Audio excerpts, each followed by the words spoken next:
Hello everybody and welcome to our channel. You're on part 2 of our coverage creation series. The first field in this transmitter settings section is your coverage name. If you hover over this long enough, you'll see a suggested naming convention. Following this convention is going to make coverages easier to identify down the line. Like all conventions, it's a suggestion.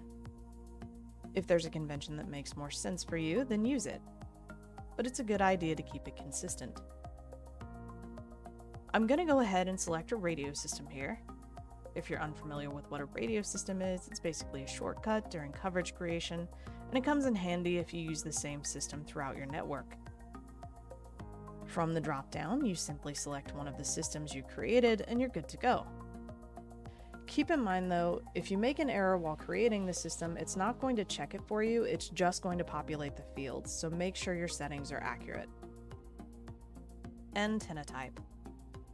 TowerCoverage.com uses antenna pattern files to help with the propagation of your coverage. To get the best results possible, you'll want to select the pattern file associated with your equipment. If you can't find your equipment in the drop-down, you can source it from the manufacturer and upload it. You can also choose a generic option if you'd like. It's up to you how you want to approach it. For some customers, the generic option works fine. Antenna gain. Antenna gain is the normal dBi of the antenna you use. To get the most out of this setting, we recommend using the largest antenna that you allow for installs. EUS beam width filter. Most of the time, you'll want to set this to the advertised beam width of your antenna. This is to avoid shooting off the side lobes or back feed of your equipment. It doesn't affect propagation, but it will affect a path analysis. Antenna azimuth. The antenna azimuth is the direction that the antenna is pointing.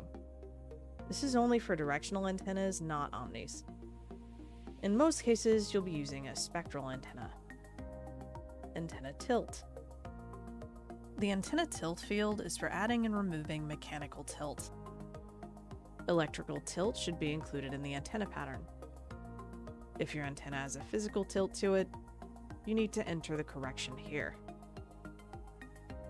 Frequency and channel width. As far as frequency, the most common radio frequencies used by WISPs are the 2.4 GHz bands and the upper and lower 5 GHz bands. There are plenty of other radio frequencies to pick from, and commonly used channels are available via dropdown. If you use a frequency band that's not listed here, please contact us at support@TowerCoverage.com and we'll be happy to add that for you. Exact center frequency, also known as channel frequency, is the frequency the access point is set to. This field is optional, but it's useful in that you can see possible self-interference on your own network using the frequency coordination feature found in multi-coverages. TX power. When entering this value, you should refer to the manufacturer datasheet for the piece of equipment you're using. Tower Coverage stores this data in dBm. But if you want an alternative option, there are converters available online for you to use. TX line loss. Similar to the setting for RX line loss, 0 to 0.5 would be an acceptable value in most cases. When in doubt, use the specifications of the cable to determine how much loss you have. If your access point lists EIRP rather than antenna gain and TX power, you'll need to either locate those values or set the TX power and line loss to 0. This is due to the fact that the EIRP is calculated by adding the transmission power to the gain and subtracting the line loss.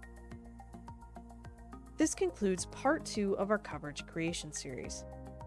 For more on this topic, please continue to part 3, where we'll cover overlay settings and plotting coverage arrays.